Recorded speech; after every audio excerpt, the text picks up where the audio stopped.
Hello friends, welcome back to my channel M K astro guidance. आप सभी लोगों का मैं अपने इस चैनल में स्वागत करता हूं। जो दर्शक इस चैनल पर फर्स्ट टाइम आए हुए हैं उनको मैं बताना चाहता हूं कि इस समय हम लोगों ने पराशरी ज्योतिष के थ्रू कुंडली का अध्ययन कैसे करते हैं इस पर एक सीरीज चला रखी है, जिसके तहत अभी तक हम लोग कुंडली के 12 भावों के बारे में जान चुके हैं। 9 ग्रह क्या होते हैं, कैसे किसी भी मानव जीवन को प्रभावित करते हैं कुंडली में बैठकर, इसके बारे में हम जान चुके हैं। जो 12 लग्न होते हैं जातक के, उनके बारे में भी हम जान चुके हैं, उनकी प्रॉपर्टीज और वो क्या होते हैं। साथ ही साथ हम लोगों ने ग्रहों की दृष्टियों को भी देखा और इस समय हम लोग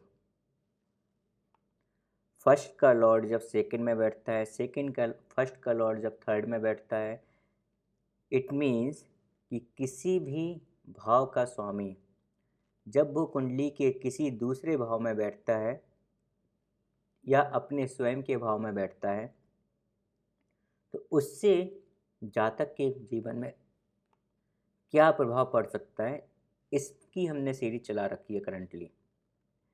इसके तहत हम लोग फर्स्ट के लॉर्ड को 4 भावों में ले चुके हैं और उसके परिणाम जान चुके हैं विद एग्जाम्पल। आज हम लोग बात करेंगे कि यदि लग्नेश या फिर जो आपको हम बोलते हैं कि प्रथम भाव का स्वामी वो यदि पंचम भाव में बैठे तो किस तरह के कार्य करता है। चलिए फिर देर न करते हुए हम आज का वीडियो स्टार्ट करते हैं। जैसे कि मैंने आपको बताया, आज का टॉपिक है फर्स्ट लॉर्ड इन 5th हाउस।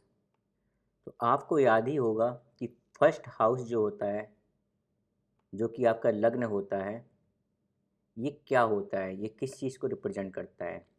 ये रिप्रेजेंट करता है आपकी पर्सनालिटी को, आपको स्वयं आपको, आप किससे इन्फ्लुएंस हैं, किसको कंट्रोल कर रहे हैं या किससे कंट्रोल हो रहे हैं या किसको इन्फ्लुएंस कर रहे हैं। इसके साथ साथ आपकी हेल्थ, आपकी बुद्धि, आपकी समृद्धि, ये सारी चीज़ें जो है वो लग्न आपका रिप्रेजेंट करता है। तो यदि लग्नेश जो कि फर्स्ट हाउस का स्वामी है वो यदि 5वें घर में बैठेगा तो क्या लेके जाएगा, वो अपनी फर्स्ट हाउस की प्रॉपर्टी को ही 5वें हाउस में लेकर जाएगा। अब 5वां हाउस क्या है, 5वां घर जो है वो है आपकी संतान का, आपकी शिक्षा का, आपके इंटेलिजेंस लेवल का, जिसको हम बोलते हैं आपकी बुद्धिमत्ता, कि आपकी बुद्धि कैसी है, आपके रिलेशनशिप का, रिलेशनशिप मीन्स आपका जो अफेयर हैं, जो भी आपके लव रिलेशनशिप हैं उसको। इसके साथ साथ आपकी जो कलात्मक प्रतिभा आपके अंदर अगर कोई छुपी हुई है, ग्लैमर की जो दुनिया है, ये उसको भी रिप्रेजेंट करता है। कोई भी आर्टिस्टिक टैलेंट होता है जैसे कि सिंगिंग, डांसिंग, किसी भी म्यूजिक इंस्ट्रूमेंट को बजाना, राइट, डायरेक्टर, तो इस तरह की चीज़ों को भी ये रिप्रेजेंट करता है। ये शेयर मार्केट को भी रिप्रेजेंट करता है।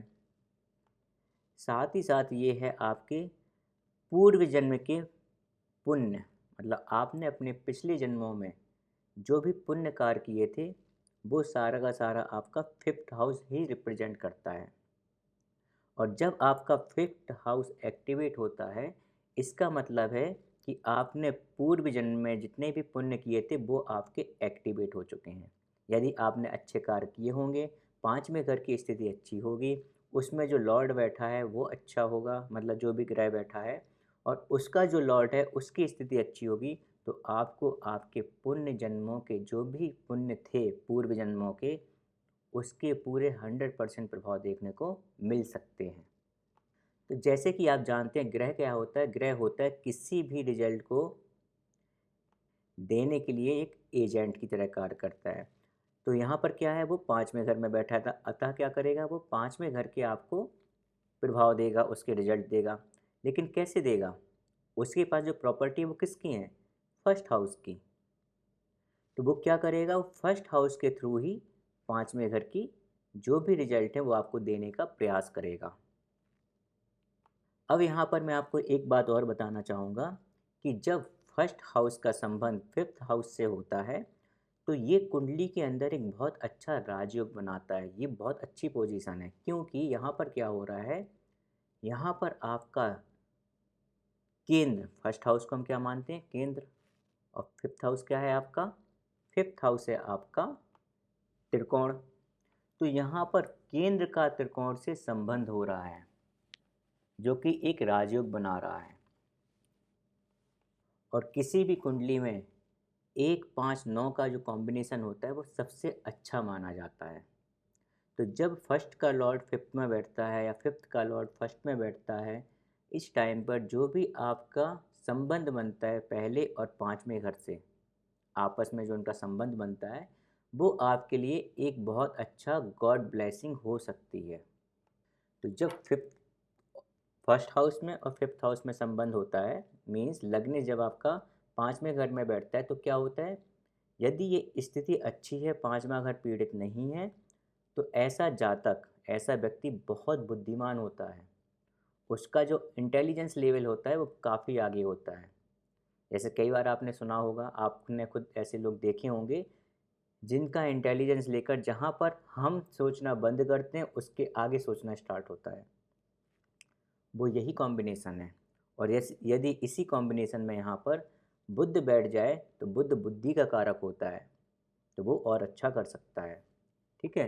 तो ग्रह जब किसी हाउस में बैठते हैं उससे क्या प्रभाव पड़ता है ये हम बाद में चर्चा करेंगे। इसके लिए हम अलग से पूरी एक सीरीज चलाएंगे। इस समय हम केवल लॉर्डशिप के बारे में जानते हैं। ठीक है।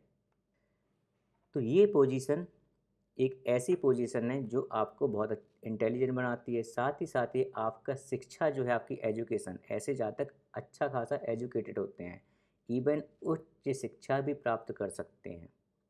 यदि ये पोजीशन अच्छी हुई तो ऐसे जातक को शेयर मार्केट में भी अच्छा लाभ होता है। ऐसे लोग आर्टिस्टिक टैलेंट मीन्स डांसिंग में, सिंगिंग में, पोइट, इस तरह की चीज़ों में बहुत आगे निकलते हैं। इनकी कलात्मक सत्ता, जो जो कलात्मक शक्ति है, जो रचनात्मक शक्ति होती है और जो कल्पना शक्ति होती है, ये तीनों बहुत हाई होती हैं। साथ ही साथ ऐसे जातकों के जो बच्चे होते हैं, जो भी उनकी संतान होती है, वो इन जातकों से ही प्रभावित होती है। मीन्स आप कई बार ऐसे बच्चों में, जो इनके बच्चे होते हैं उनमें आप इनकी खुद की छवि देखने को आपको मिल सकती है। ऐसे लोग काफ़ी हेल्दी होते हैं। यदि पाँचवा घर पीड़ित नहीं है, लग्न पीड़ित नहीं है, तो हेल्दी होते हैं, उनकी हेल्थ अच्छी होती है, स्वास्थ्य अच्छा होता है और उनका भाग्य बहुत उनका साथ देता है। क्यों? उनके पूर्व जन्म के पुण्यों के कारण। लेकिन यदि यहीं पर आपका ये पीड़ित हो जाए या अशुभ ग्रहों की दृष्टि पड़े यहाँ पर, तो ये जो रिजल्ट हैं ये आपको थोड़ा सा कम मिल सकते हैं और कई जगह ये उनका नेगेटिव इफ़ेक्ट भी आपको देखने को मिलता है।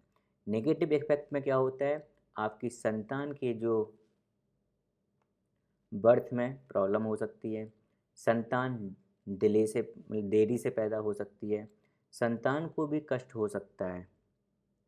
हो सकता है आपकी शिक्षा में कुछ रुकावटें आएँ। और यदि ये बहुत ज़्यादा पीड़ित हुआ तो ऐसे केस में ऐसे लोग आपको देखने को मिलेंगे कि बिल्कुल से बुद्धिहीन होते हैं, मूर्खता की तरह काम करते हैं, ऐसे मूर्ख लोग काम करते हैं, ये भी आपको देखने को मिल सकता है। इनके एक से ज़्यादा रिलेशनशिप हो सकते हैं। साथ ही साथ एक्स्ट्रा मैरिटल अफेयर अफेयर भी हो सकता है। इनके आगे बढ़ने में भी प्रॉब्लम्स हो सकती हैं। इनको लगे कि सफलता मुझे प्राप्त करने में बहुत ज़्यादा टाइम लगता है या नहीं मिल रही है। क्यों? क्योंकि उनका ये हाउस पीड़ित हो गया है। इसके साथ ही साथ जब लग्निस यहाँ पर बैठता है, तो अभी मैं सामान्य दृष्टि की बात कर रहा हूँ, तो क्या होता है, वो अपनी दृष्टि कहाँ डालता है? 11वें हाउस में। 11वां हाउस क्या है? आपकी गेंस का है, आपकी महत्वाकांक्षा का है, आपकी इच्छाओं का है। तो ऐसे में क्या होता है कि यदि ये स्थिति अच्छी है तो आपको बहुत सारे गेन मिलते हैं थोड़ा-सा मेहनत करने पर और आपका जो भाग्य है वो आपको आगे बढ़ने में काफ़ी हेल्प करता है। आपके रिलेशन आपके भाइयों से, जो बड़े भाई हैं उनसे अच्छे होते हैं, बेहतर होते हैं। आपको उनसे भी लाभ होता है और साथ ही साथ आपको बड़े ग्रुप से, अपने मित्रों से, सोसाइटी से, इन सब से भी लाभ होने के चांस होते हैं। लेकिन यदि यह पीड़ित हो तो क्या होता है, आपके रिलेशन आपके बड़े भाइयों से खराब हो सकते हैं। आपको जो लाभ मिलना चाहिए वो लाभ नहीं मिलता है। आपके मित्रगण भी या आपके सोसाइटी के जो लोग हैं जो आपके साथ रहते हैं, जिनसे आपका मेल मिलाप है, वो भी आपको हार्म पहुंचा सकते हैं, हानि पहुंचा सकते हैं। तो इस तरह की कंडीशन होती है यदि ये जो सिचुएशन आपकी बनी है कि जब फर्स्ट लॉर्ड फिफ्थ में बैठा है लेकिन पीड़ित है, तो इस तरह की चीज़ें हो सकती हैं। और यदि ये बहुत ज़्यादा पीड़ित हुआ तो ये कई बार इस तरह की सिचुएशन भी ला देता है कि जातक की संतान नहीं होती है या कम होती हैं या बहुत देर से होती है। संतान के लिए उसे काफ़ी ज़्यादा मेहनत करनी पड़ती है, बहुत एफ़र्ट डालने पड़ते हैं, काफ़ी प्रॉब्लम्स होती हैं। चलिए अब हम इस पर कुछ एग्जाम्पल देखते हैं जिससे आपको समझ में आए। अब आप ये कुंडली देखिए, यहाँ पर जो लग्न है वो क्या है, इस जातक का लग्न है तुला। ये कुंडली मेरे पास आई थी कुछ क्वेश्चंस के साथ, तो मुझे लगा कि क्यों ना मैं इसी का एग्जाम्पल आपको दूं। हालांकि उसका क्वेश्चन अलग था, लेकिन हाँ मैंने कुछ ऑब्जर्वेशन यहाँ पर की तो वो मैं आपको यहाँ पर बताना चाहता हूँ। तो ये तुला लग्न का व्यक्ति है और इस जातक का जो लग्नेश है वो अपने से 5वें घर में बैठा हुआ है और शनि की राशि में बैठा है। शनि कौन है? शनि शुक्र का मित्र है। तो इसका मतलब क्या हुआ, ये अपनी मित्र राशि में बैठा है। तो ये जातक काफ़ी बुद्धिमान है, धनी संपन्न है और बहुत ज़्यादा फेमस है क्योंकि यहाँ पर राजयोग बन रहा है। और अभी शुक्र की अंतर्दशा चल रही है, मतलब शुक्र एक्टिवेटेड है, तो वो अपने 5th हाउस के और 1st हाउस के सारे के सारे रिजल्ट दे रहा है विद राजयोग। तो इस व्यक्ति को पैसे की कमी नहीं है, मान सम्मान अच्छा मिल रहा है, इंटेलिजेंस लेवल भी काफ़ी अच्छा है और गेन्स भी अच्छे खासे हो रहे हैं। संतान है वो भी ठीक है, कोई दिक्कत नहीं है। अब यहाँ पर एक जो सिचुएशन आती है और वो है मंगल 10th हाउस में। तो यहाँ पर मंगल क्या हो गया, मंगल कर्क राशि में बैठा है, मतलब क्या, नीच का हो गया। तो अभी हम इसकी बात नहीं कर रहे हैं कि 10th हाउस पीड़ित हुआ या नहीं हुआ, कि उनकी नीच का ग्रह बैठ गया है। अभी हम फोकस कर रहे हैं केवल 5th हाउस पर। तो नीच का ग्रह होकर मंगल यहाँ पर क्या कर रहा है, अपनी 8वीं दृष्टि डाल रहा है 5th हाउस पर। तो शुक्र को या 5th हाउस को क्या कर रहा है, ये पीड़ित कर दे रहा है। इस वजह से क्या है, इनकी जो संतान हुई थी उस संतान में काफ़ी प्रॉब्लम्स आई थी और ये संतान जो है वो नॉर्मल संतान नहीं हुई है, सिजेरियन के थ्रू है। क्योंकि मंगल ने क्या है, मंगल ब्लड का भी कारक होता है, एक्सीडेंट का भी कारक होता है, अतः उसने नॉर्मल डिलीवरी नहीं होने दी। पीड़ित है इसलिए काफ़ी डिले भी है और साथ ही साथ इनकी जो एक्सपेक्टेशन है, क्योंकि 11वां हाउस क्या होता है, एक्सपेक्टेशन भी होता है, वो अपनी संतान से बहुत ज़्यादा है दृष्टि के चक्कर में, क्योंकि दृष्टि डल रही है शुक्र की यहाँ पर। इसके साथ ही साथ ये भी अपनी संतान को काफ़ी कंट्रोल करके रखते हैं, क्योंकि फर्स्ट हाउस क्या है, कंट्रोल करना है, आप किससे हो रहे हैं या किसको कर रहे हैं। तो ये अपनी संतान को काफ़ी ज़्यादा कंट्रोल करके रखते हैं। तो ये देखिए सारी चीज़ें ऑलमोस्ट आपको यहाँ पर देखने को मिल रही है इस कुंडली में।